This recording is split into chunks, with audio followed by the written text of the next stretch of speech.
Hey, what's up, everybody? Pat here, grateful recovering alcoholic and addict, just like every day. Guys, please don't forget to subscribe, leave the video a like, drop me a comment, and by all means, share it with anybody you think might get something out of it. Other than that, how y'all doing today, guys? Happy Saturday. It's actually a nice day today. I had one. I was gonna do two jobs today, more or less, and then I always get calls, and Saturday is always a day of running around, just checking out jobs, giving estimates, and things of that nature. So one job got I don't know if it's put on hold or canceled, yet to be seen. There's a whole fiasco, and I'm like, that's fine. I let my worker know last night that wasn't going on, and I'm like, cool. I'll have a nice easy day. I'll go over and take care of the other job. And when I called to schedule that this morning, the tenants didn't want to be bothered today, and I'm like, perfectly fine. It's not a big job. Although I put the parts for it with special order, and I got a bunch of money out of my pockets. When the landlord called me back and said we couldn't do it today, they're like, well, we'll be happy to meet with you today and pay you for it. And I'm like, no, I'm not worried about that. I'm like, I just didn't want to. The tenants don't have an oven. They need the whole electronics in the oven replaced. I'm like, I didn't want to leave them without an oven any longer than necessary. But Monday morning's fine. Not a big deal. I can do that. Again, just being able to pivot but further, I've been working so much that the idea of all of a sudden not having to do either job, I'm like, woohoo! Like I really don't have to do anything today. And of course, I got a bunch of phone calls, and I went and met with a couple, and had to do a whole bunch of office administrative stuff. But great, again, stuff that had to be done. I was able to do it leisurely. I went and took care of a couple of things. One of my tools had broken, so I went and replaced that, and just kind of got myself set up.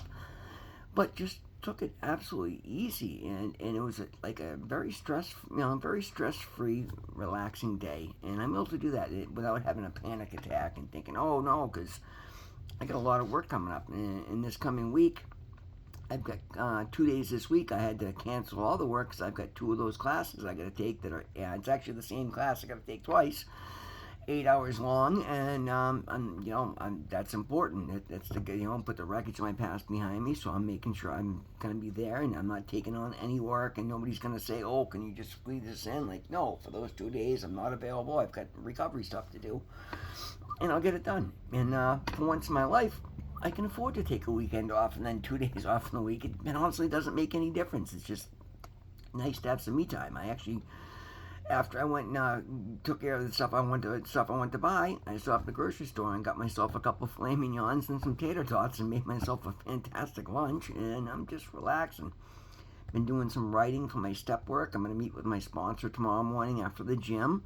And I got to meet with a client about a renovation tomorrow. And again, used to be, oh, I can't do Sundays. And guys, my hard facts change as I go because I pivot and learn what makes sense and what doesn't. And I'm like, you know what? It's okay. I took all of Saturday off. It's okay to go meet with a client for an hour on Sunday. And again, if I was overwhelmed all week and I needed a break for Sunday, then I wouldn't go do it. And I just kind of go with what God puts in front of me and how I'm feeling and see what makes sense. And I'm able to do that today because I'm starting to be able to identify and face my feelings, and once you do those things, I've done those things, so now I'm able to understand that when I'm feeling things, I look at them without fear, and I'm not afraid of what I'm going to find there. I understand that they're there for a reason, and if I'm feeling overwhelmed and tired, I'm either taking on too much, and I need to take a step back and more often than not, I'm usually pretty excited these days because honestly, my life is pretty blessed these days. Doesn't mean it's not easy. I work my ass off, but I'm able to maintain that pace more because I've been going at it for a while. It used to be even a couple months ago. It was harder to get up and go to the gym every day. Now I'm like, I get up and no, I know. I'm like, because I have the evidence that once I get there and get moving, like I leave there and my whole day goes better because I feel good. So being able to identify my feelings. First of all, in early recovery, they were very, very overwhelming, and I didn't know what they were. I cried because I'd see something good, and I'm like, but I'm happy. What is? But I understand that that's all normal parts. Many of us go through after suppressing and numbing our emotions for so long. So anyway, let's do the reading. It's called Facing Your Feelings. It's the Just for Today NA meditation. Facing feelings. We may fear that being in touch with our feelings will trigger an overwhelming chain of pain and panic. While we were using, many of us were unable or unwilling to feel many emotions. If we were happy, we used to make us happier. If we were angry or depressed, we used to mask those feelings. In continuing this pattern throughout our active addiction, we became so emotionally confused that we weren't sure what normal emotions were anymore.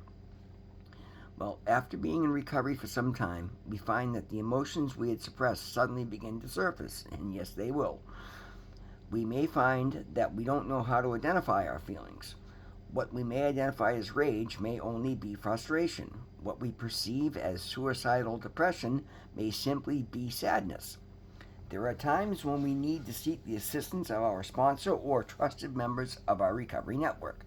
Going to a meeting and talking about what is happening in our lives can help us face our feelings instead of running away from them in fear. And the affirmation is just for today, I will not run from the uncomfortable feelings I may experience. I will use the support of my network to help me identify and face my feelings. And guys, there's so much truth in that. As I was reading, reading and writing this one out, I'm like, I was just going back to rehab and been like, realizing like I almost couldn't speak. The last couple weeks as I was in the rehab in the clinical stabilization part of it, because I was actually doing the workshops, and I was just being absolutely overwhelmed with all the emotions I hadn't felt. I mean, it was so much unprocessed trauma that I just never stopped to acknowledge, or I just constantly fed jammed drugs down my throat to avoid feeling them. You know, yeah, I won't even start to listen, but there's any of us coming through a long run, we know there's you lose loved ones you don't deal with, just the traumas of the things you put yourself through, and very often it certainly happened for me early on. I was just overwhelmed and flooded with them. So much so that it was one of the first things I had to overcome, because I knew the importance of starting to do the work early, and yet I was in a room full of 40 guys, and that can be in a rehab where he was trying to look like a tough guy and street tough, and I had to abandon that and accept that every time I went to open my mouth, more likely than not, I was going to get choked up, and I just accepted it, and I'm like, listen, it's not that I'm sad, but I realized I'm looking at it, and it was just the fact that first of all, I didn't know how to process anything positive, and I was being so overwhelmed with hope. And I'll tell you, to this day, I still do. I still like watch an animal rescue video, and I get choked up at it, and that's okay. I've accepted that today, but in the beginning, it was very uncomfortable.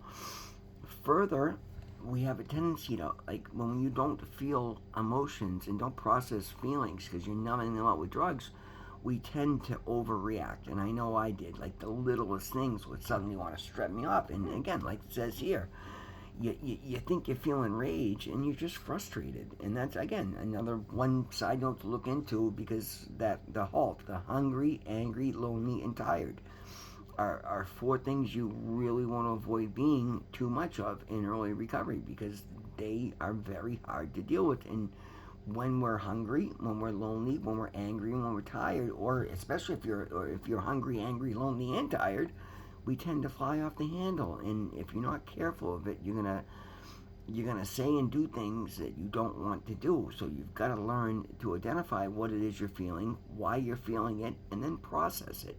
Understanding, guys, a couple of things. First of all, feelings aren't facts.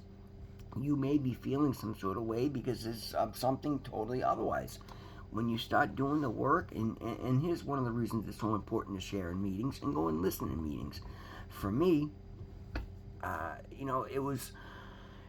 thought it was something just I was dealing with, that like, well, why am I so overly emotional? And literally, guys, at one point, and I'm sorry, it's kind of funny, and I'll say this, but I'm sure other people go through it.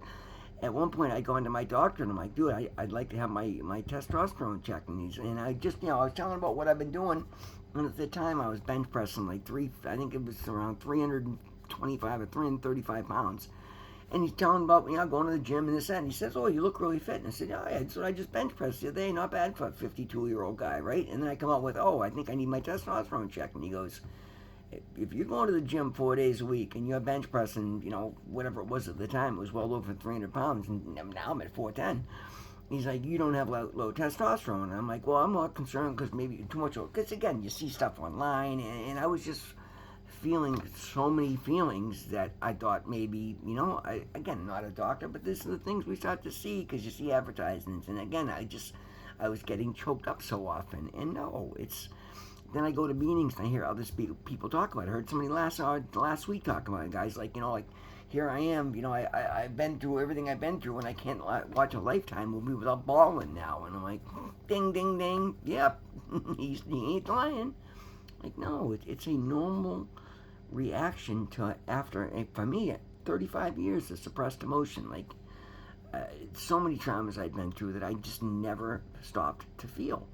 So I make it a point of doing so. And again, part of it for me, the biggest tools I use are prayer, meditation, speaking openly in meetings, listening to others, and then identifying that, okay, that's normal. People that have got years clean have talked about going through those same stages. It's funny, early on, I heard somebody talking about, wait till you get to the drug dream stage. And I'm like, I don't remember my dreams. That won't be a problem. And 2 months later, even though I typically don't remember my dreams, I'm waking up every single night in the middle of the night, pouring sweat, having some, crazy drug dream. And I'm like, but I never use in the dream. And everybody else in the meeting says the same thing. No, you never do. It's always chasing, and it was all these crazy things. And even though I typically don't remember my dreams unless I'm started awake, I was going through that as well. And because I'd been listening in meetings, I knew it was perfectly normal. And I wasn't concerned that my medication isn't working and this and that, the other. Beautiful, guys. Like, all part of the reasons we go to meetings and we listen and we just talk honestly about what we're going through. And I'm so glad that I finally, for once in my life, gave myself the chance, because again, I'm already into territory that I've never experienced before. Every day is something new, because I'm so much further into adulthood now than I'd ever been in my adult life, and it's beautiful. I'm about to cross a hurdle that I've been talking about, and yet being afraid to, because again, one thing is when I was active, every time I try, it was just boom, I didn't have the money. And even the one time I had somebody willing to lend me the money, I was apprehensive about having somebody hold. But again, and I didn't want to be that far in debt to owe that to anybody else. But further, I knew I couldn't qualify because I had skeletons in the closet, I had this, I had that, I had all these different things, and I was afraid to even try because I knew I was doing crooked, sideways things and nothing would ever work. So I couldn't even give myself the shot. This time around, it was one of the miraculous things that actually came to me in rehab. I was talking during a course, and I don't even remember the course, but I think it was listing off anything you have open, and I'm like, oh my God, I've got 10 years without a conviction. And again, guys, I've never been a criminal. I've never assaulted anybody. No domestics, no robberies, no glamorous, tough guy crimes. All my stuff was all driving without license, drugs, possession, or alcohol. And I think literally 30% of my record is minor in possession from before I was 21 years old. And I'm coming up on 53 in a few weeks. So, all right, go on, do the math on that. Long old stuff, but at no point in my adult life had I, something always got me caught up because I was still always doing bad things. And I'm in rehab, and I'm like, oh my God, I've got 10 years without a conviction. And it was mind-blowing to me. And I started looking at it. I'm like, well, how can that be? I'm literally going through the math going, that can't be right. And I look, and I'm like, well, and I did have a couple of arrests, but for once in my life, I beat the charges. And I immediately, because of the work I'm doing, I immediately went, yeah, it's my higher power at work. God saw before I did that eventually he was going to make me feel and see the error of what I was doing and make sure that I would come on board. And I could use everything, I have no guilt and shame. I mean, I feel bad for the things I did, but I'm not walking around like feeling this overwhelming remorse because I'm using my past to show what's possible. Sharing a meeting, sharing it here, right? That eliminates all the guilt and shame, because now it's a point of, look, even though all this was my history, I'm still doing all this now. It's not holding me back in any way. Those are the things when you adopt a higher power and you work a program. Once you start doing good things, nothing will stop you guys. Your past does not define you. it's what you do now and what you do forward that matters, right? That's going to define who you are once you start fixing those things. And a big part of that was learning to feel good about myself. And that was a big hurdle because I had to learn to feel good feelings. And then I had to go out and start doing good things so I could feel good about myself once I knew what a good feeling and a bad feeling was. Is counterintuitive. Like, oh, we know, no, you don't when you're literally. I was so baffled, and I was calling one feeling something else because of my victim mentality didn't allow me to acknowledge the reality of what was going on. So I was even blaming feelings, and what was really remorse, I was labeling as anger towards somebody else because I was giving them the power, saying they did this to me, not myself. Like, literally, guys, it goes that deep. But you'll never know these things if you don't take the time to learn what your feelings are and then face them. And again, now that I have, I'm able to put them behind me. I'm able to identify that much more with other people in meetings, feel that much more part of a group, and I'm able to understand that yes, it was a disease because it's one of the things my sponsor says regularly, and I love hearing it. If that was the person you are, you'd still be doing those things clean, and I'm not. The things I do today are make me incredibly proud, and it's the things I do without even realize. Like, yes, I can stop and think, okay, I'm gonna go out and like I did in the early days trying to make content for the channel. I'd go out looking for ways to make a difference, and yeah, I had to premeditate that, right? But I also learned to do it, and now it's my baseline. I catch myself all the time. As a matter of fact, it was a couple weeks ago when I was talking about the tile job, the customers, and I'm like, no, let's reschedule. And she's like, oh my God, thank you so much for not just doing it to make the check off it. And I'm like, why would I do it? And I'm like, immediately, I'm like, oh yeah, actually, yeah, that's something I would have done 2 years ago because I would have been so. Every time I thought I was making $1, it was already spent. No, I don't have to do that today. Recovery's given me a integrity. Oh, it allowed me to see that I always had a little bit of it, and then I started leading from there and building more. And now, like, I see bad things coming a mile away, and it's just so common nature. It's like, no, why would I do that? Because I've trained myself to be a good person. But again, I couldn't do any of these things if I didn't stop and face them in the beginning, learn to identify and label them properly, and understand everything is not, oh. And again, it's so nice to have a strong conscious contact relationship with my higher power because it removes the fear from stuff. I've come to a baseline now where I'm like, okay, well, if it's in my view, if it's in my field of energy for the moment, it's because it's my time to deal with it, and I'm going to get something good out of it. So, like, I accept that, yeah, there's going to be uncomfortable feelings. Like, I did a lot of bad things. Did a lot of it was out there a long time. But I also know the rewards that come from doing these things outweigh the uncomfort. And again, when I start to feel uncomfort now, I feel like, oh, my past, so it's not. Now, when I start to feel uncomfortable, I know it's because it's my intuition letting me know I'm about to enter an area that I don't want to be in. And I'm very quick now to, pump the brakes because I have a lot to live for today. And I won't let anything get me out of my game. Not to say that, nothing could happen, but I've gotten much, much more skilled at seeing these things. And again, it's because the ick factor, that uncomfortable feeling. I've managed to put together a life that feels so good all the time that when I feel uncomfortable, like it stands out like a sore thumb. I see it coming immediately, and I stop, and I put the skills that I've taught myself to use through the program to action. Well, I play the tape through. What's going on? I stop and I look at someone else's point of view. Or are they trying to get me involved in something because they're over their head? Are they doing something for a good reason? Do I want to help them?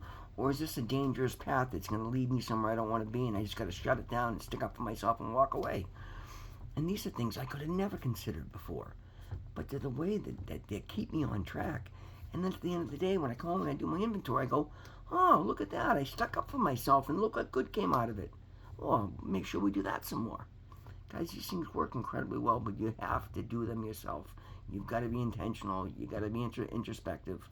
And again, if you want to take pointers from other people and save yourself a lot of trial and error, then share openly, honestly, and listen to others when they do. It's all there for a reason, and I'm telling you, firsthand, it works beyond your wildest dreams if you work it to the best of your ability. Guys, thank you so much for being here with me today. Always remember, God loves you. I love you. We'll see you in the next one.